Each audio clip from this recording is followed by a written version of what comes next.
Самый музыкальный Дед Мороз, который играет на древних инструментах и сам их мастерит, живет в Чувашии. По легенде, наш Хельмуджи даже может заставить зазвучать гусиное перышко. Вероника Павлова отправилась в Чебоксарский район в этнокомплекс «Ясно», чтобы выяснить всю правду о чувашском волшебнике. Ступив порог владения Хельмуджи, тут же попадаешь в мир, где происходят удивительные вещи.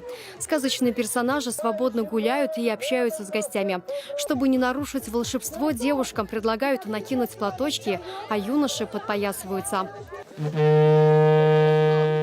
Чувашский Дед Мороз тут же увлекает всех в музыкальный мир. Даже посох у волшебника необычный. Его он смастерил сам. Это кавал, древний этнический инструмент. О нем Хельмуджи узнал в одном из своих путешествий по республике в Урмарском районе. Так и удалось собрать волшебнику богатую коллекцию музыкальных инструментов. Перед вами флейта, которую я смастерил долгими зимними ночами из такой травы, как дудник.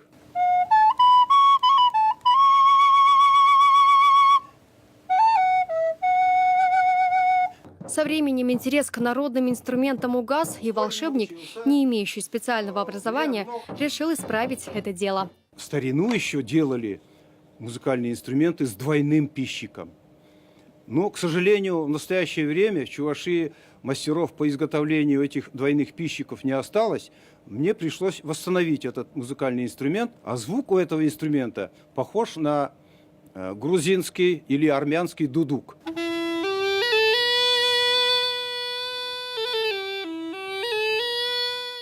Чувашскому волшебнику под силу обуздать и гусиное перышко. По его словам, музыка звучит повсюду. Нужно уметь лишь это подмечать и слышать. В доме чувашского волшебника действительно царит удивительная атмосфера. Здесь собрано почти 2000 снежинок. Ребята со всей республики присылали свои творения к главному чувашскому волшебнику. Снежинки из бисера, пластиковых бутылок, макарон.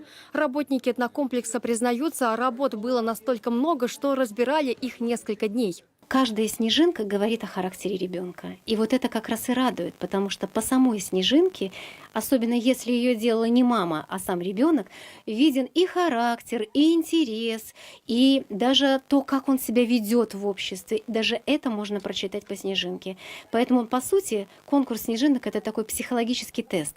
Но могу сказать, что большинство детей живут в любви и в радости. Кстати, некоторыми секретами вырезания снежинок здесь делятся на мастер-классах. Организаторы постарались сделать так, чтобы праздник был похож на чувашский сурхури.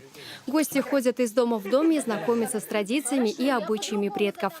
Мы собрали все сказки про Хельмуджи, они совершенно потрясающие, их просто нужно читать и знать. И когда мы их рассказываем нашим современным детям, они познают совершенно уникальную информацию о Хельмуджи, о Юрпиге. Причем наш чувашский Дед Мороз – это самый музыкальный Дед Мороз в Российской Федерации.